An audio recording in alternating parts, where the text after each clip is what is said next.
정부는 상속 이사 등으로 일시적 2주택을 보유하게 된 이들이 기존 주택을 3년 내 처분하면 1주택자와 동일한 양도세, 취득세, 종부세 혜택을 주기로 했다.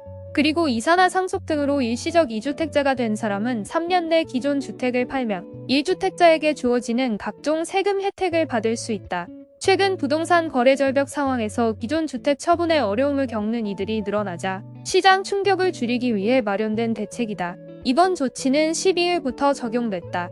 부총리는 12일 비상경제장관회의를 열어 이 같은 내용을 담은 소득세법, 지방세법, 종합부동산세법 시행령 개정안을 발표했다.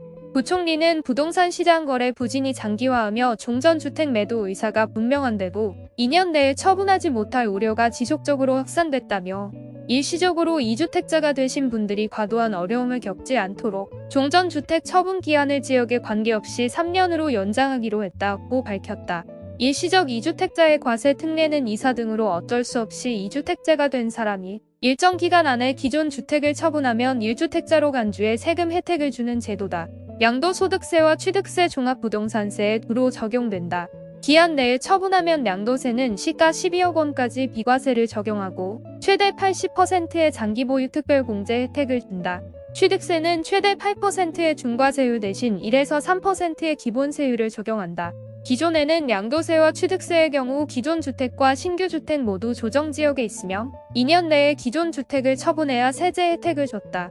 둘 중 한 채만 조정 대상 지역인 경우 3년의 기한을 적용했다. 현재 조정 대상 지역은 서울 강남 3구, 서초, 강남, 송파구와 용산구다. 예를 들어 서울 용산구에 집을 가진 사람이 강남구에 새로 집을 사면 2년 내에 용산 집을 팔아야 특례를 적용받았다. 하지만 앞으로는 3년 안에만 용산 집을 처분하면 세금 혜택을 받는다. 종부세는 조정 대상 지역 여부와 관계없이 기존에는 2년 내에 주택을 처분해야 1주택자 혜택을 받았지만 앞으로는 처분 기한이 3년으로 늘어난다. 이에 따라 3년 내에 기존 주택을 처분한다는 가정 아래 다주택자 기본공제 9억 원 대신 1주택자 기본공제 12억 원 혜택을 받는다. 고령층이거나 주택을 장기 보유한 경우 최대 80%의 특별공제도 받는다. 이번 조치는 지난해 5월 정부가 출범한 직후 일시적 2주택자의 주택 처분 기한을 1년에서 2년으로 늘린 데 이어 두 번째 기한 완화 조치다. 이는 시행령 개정 사안이어서 정부가 독자적으로 추진할 수 있다. 정부는 2월 중 시행령을 공포, 시행하고 처분기한 연장은 12일부터 소급 적용하기로 했다. 이날 부총리는 서울 한국프레스센터에서 열린 외신기자 간담회에서 최근 규제 완화 속도가 빠르다는 지적에 대해 현재 정부 정책은 빚내서 집 사라는 정책이 아니다라며 금융대출 규제 완화 정책은 취하고 있지 않다고 말했다. 전문가들은 이날부터 적용된 소득세법, 지방세법, 종합부동산세법 시행령 개정안이 부동산 시장의 흐름을 당장 변화시키는 것은 쉽지 않을 것이라고 봤다.